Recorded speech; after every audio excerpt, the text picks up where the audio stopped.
Muchas gracias. Muy buenas tardes, compañeras y compañeros. Agradezco en primera instancia a la socia de Ciencias Políticas por esta excelente idea y también a mis distinguidos compañeros y compañera de la mesa principal, Giselle, José María, José Miguel y Otto, y les agradezco mucho que estén aquí. Y a ustedes también, porque se han tomado el tiempo de venir a desmentir que a la gente de este país no le interesa la política. Muchas gracias por estar aquí. Nos piden que hagamos alguna reflexión sobre economía, sobre seguridad social, sobre empleo, y me parece muy bien porque las tres cosas están juntas. Y yo quisiera iniciar diciendo que en efecto el principal problema que tenemos hoy en Costa Rica es un problema económico y social. Es el problema de la desigualdad y la pobreza.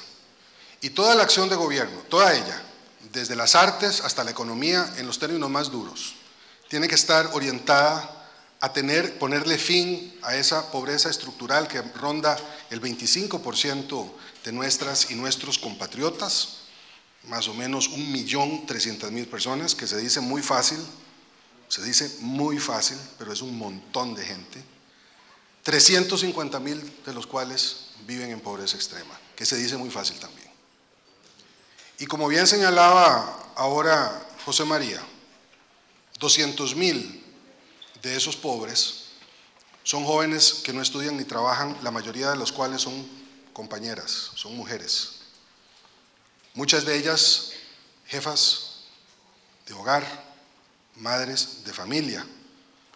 Y me parece que decirlo es importante no solo para constatar que la desigualdad no tiene un rostro anónimo, sino que tiene rostro de gente y particularmente rostro de joven y mujer, sino porque me parece que eso indica también dónde debe acentuarse la prioridad de los programas económicos y sociales del próximo gobierno.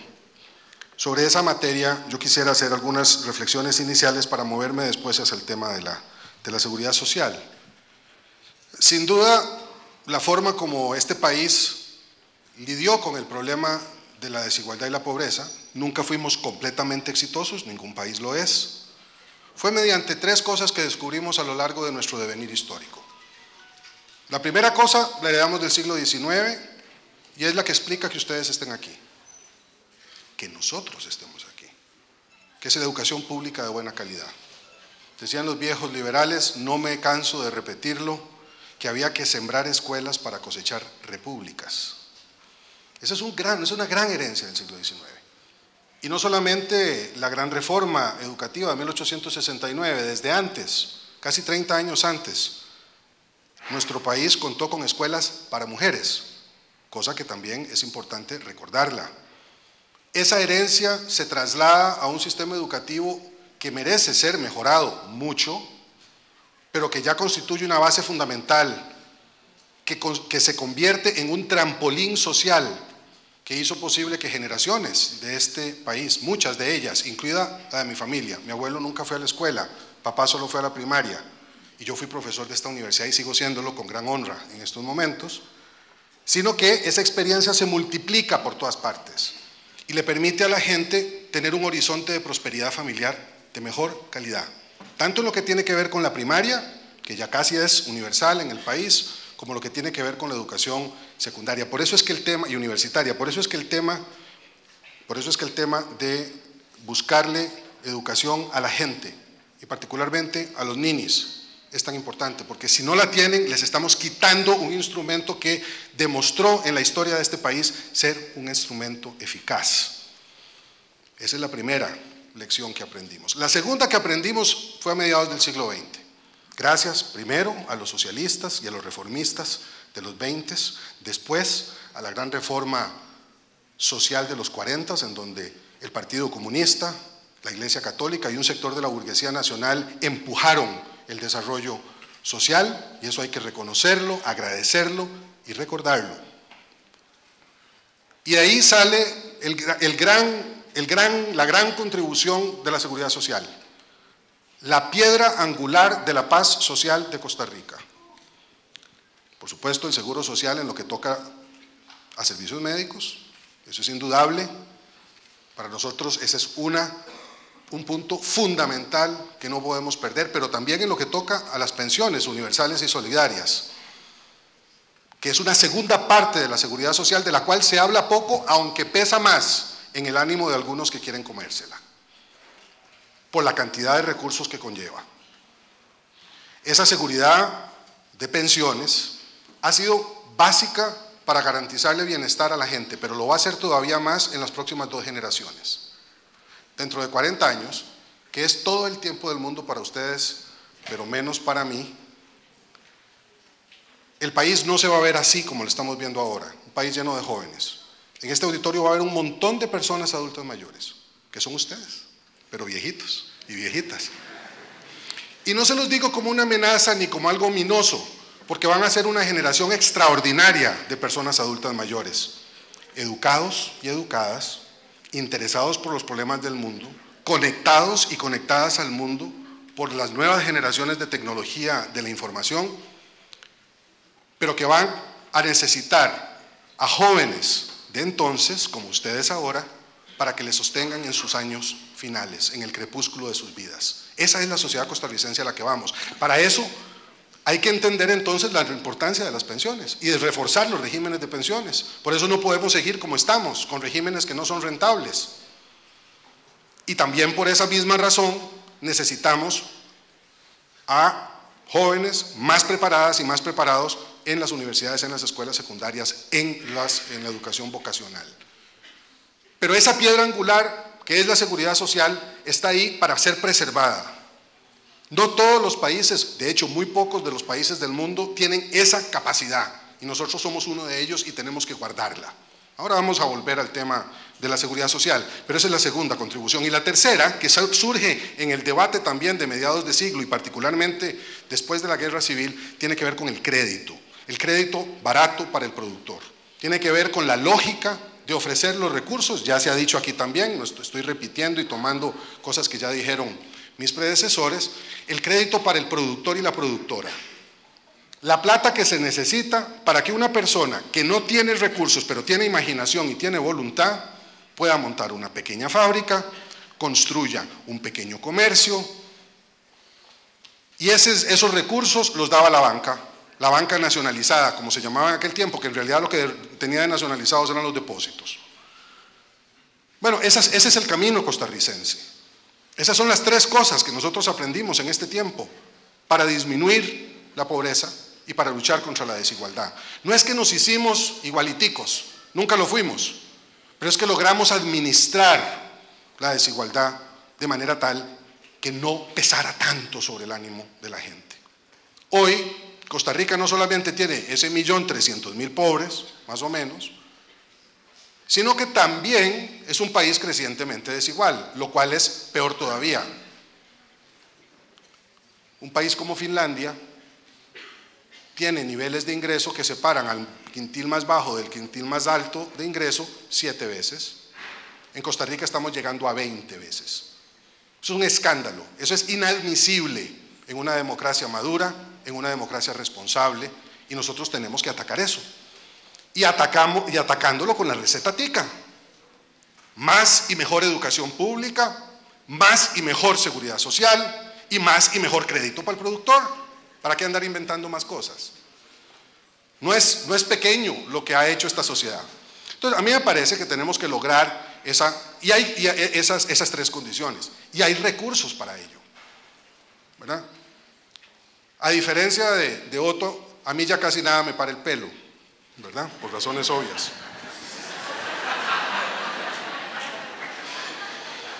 Y por esa razón creo que los retos económicos que tenemos se pueden atender, ¿verdad? En prácticamente todos los campos. Porque cuando decimos que no hay plata, se nos olvida que tiramos 400 millones de pesos por un tubo en la trocha. 400 millones de dólares se fueron por la trocha. Más de 20.000 millones de colones. Y después, para arreglarla, recogimos otros 25.000 millones y los volvimos a meter ahí. Invertimos 7 millones de dólares en la platina. Y cuando no funcionó, entonces ahora sacamos y metemos otros 10 millones de dólares en la platina. Entonces no hay plata. No, plata sí hay, pero se está usando mal. Muy mal. El ANAMI está aquí cerquita, el Laboratorio de Materiales de la Universidad de Costa Rica ha hecho estudios que dicen que solo con los impuestos al ruedo es posible reparar toda la red vial nacional, 85% de la cual es una red que podría ser atendida por las municipalidades, por los gobiernos locales, ni siquiera tiene que serlo por el gobierno central. Y nosotros no lo estamos haciendo. ¿Por qué? Porque nos inventamos una forma de gestionar la infraestructura. Don Luis Guillermo, 10 minutos. Muchas gracias. La infraestructura, que es un elemento básico para la generación de empleo y para la competitividad, y se lo trasladamos a una entidad como el CONAVI, la cual hay que cerrar y cerrarla completa.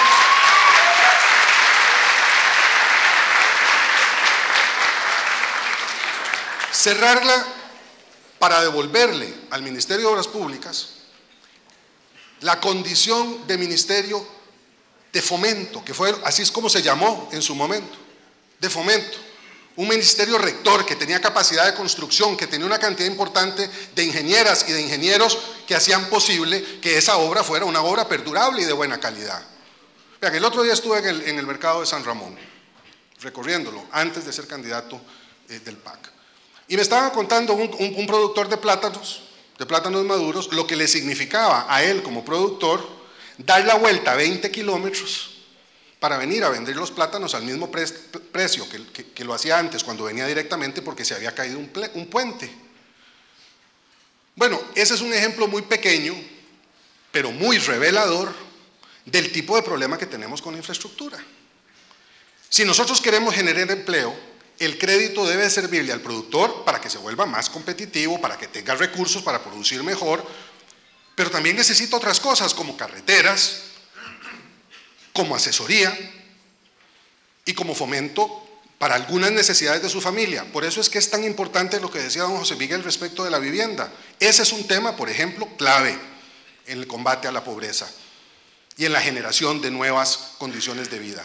La gente que tiene una casa no solamente recupera dignidad, que eso es muy importante. Vivir en una casa propia le da a la gente la posibilidad de atesorar algo que es importante para la vida en común, pero también la arraiga, genera ciudadanía, hace que la gente se integre en su comunidad de otra manera, con una lógica diferente. Y eso es cierto para la vivienda social tanto como lo es para la vivienda de clase media. Un diputado del PAC presentó y fue aprobado un proyecto para vivienda de clase media, que se nos olvida también constituye una parte fundamental de la población de este país, a la cual hay que llegarle, porque hemos estado durante mucho tiempo lesionándola, erosionándole las calidades a la clase media y lanzándola a la pobreza, engrosando otra vez los quintiles menores de ingresos de este país. Entonces, recuperemos igualdad a través de educación, a través de salud, a través de crédito para que se genere empleo. Ahora, quisiera hacer 3 señalamientos adicionales que me parecen importantes y que en un gobierno del PAC constituirían elementos esenciales de nuestra política pública.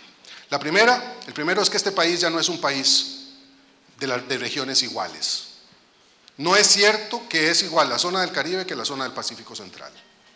Y no necesariamente en temas que sí son importantes en una otra zona, como por ejemplo el tema del agua.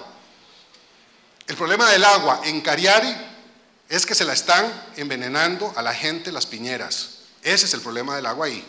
El problema en Turruares es que tienen un enorme parque nacional que no paga impuestos al gobierno local, donde se genera una gran cantidad de agua que va a dar al Pacífico Central, a los hoteles del Pacífico Central, agua que cuida Turruares, pero cuyos servicios no son pagados por nadie. Eso es un ejemplo de las diferencias que hay. En Guanacaste, el problema es que el agua tiene arsénico. Estuvimos ahí la semana pasada. Entonces, vivimos en un país que se diferencia mucho. Me parece que esto es un punto. Segundo, el tema de las jóvenes y de los jóvenes. Se habla de la juventud, pero ¿cuál juventud? ¿Los jóvenes hombres o las jóvenes mujeres? ¿Los jóvenes urbanos o los jóvenes rurales? ¿Los jóvenes indígenas o los jóvenes no indígenas? ¿Los jóvenes educados o los jóvenes que no están estudiando? ¿Los jóvenes empleados o los jóvenes sin empleo? A mí me parece que hay que diferenciar también la política pública cuando se aplica así como de manera general a partes de la población que pareciera igual en todas, pero que no son iguales en la práctica. Ese es un segundo elemento que me parece muy importante. Empleo joven tiene características diferentes al empleo para los que no son jóvenes. Y el Estado tiene que reconocer esa diferencia porque de lo contrario vamos a seguir haciendo lo mismo. El país se ha vuelto distinto, se ha vuelto diverso. 5 minutos, don Luis Guillermo. Y debemos hacer entonces un esfuerzo por reconocer esa diversidad. Y la tercera cosa tiene que ver con la Caja del Seguro Social. Y con eso termino.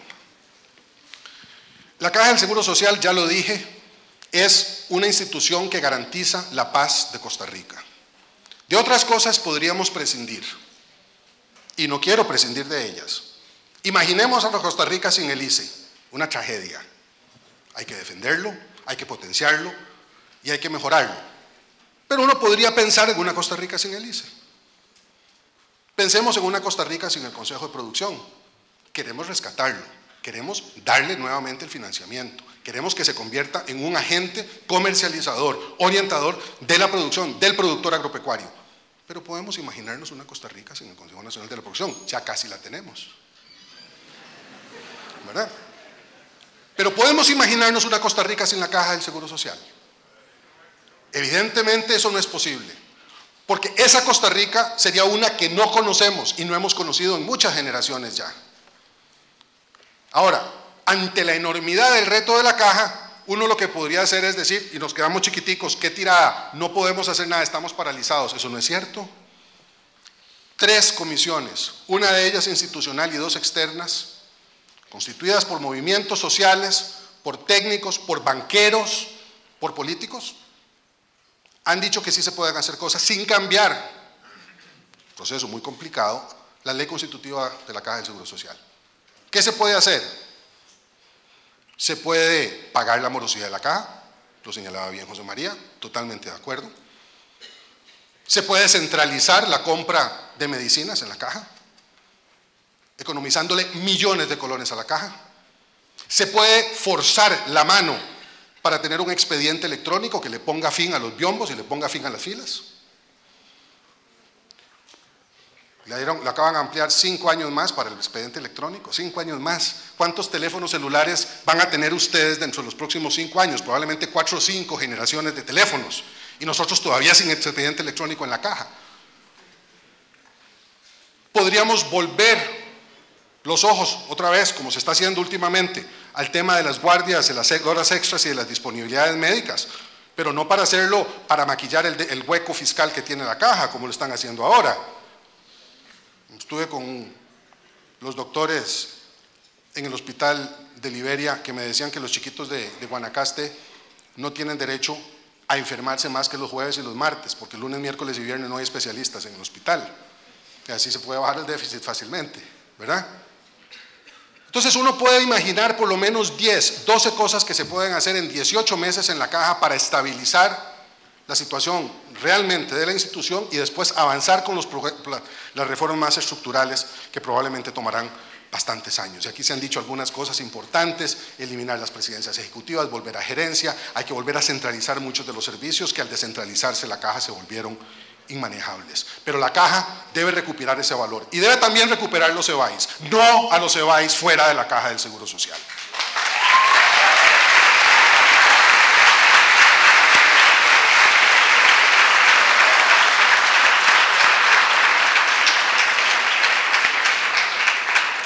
Y cuando digo todo esto, lo digo porque creo que este país es un país extraordinario, de gente trabajadora e inteligente, de productoras y productores competitivos y competitivas, con nuestros productores agrícolas, 2 cosechas en Concepción de Pilas, de Buenos Aires, de Punta Arenas, de frijoles, de maíz, producen arroz, producen tubérculos, gente extraordinaria.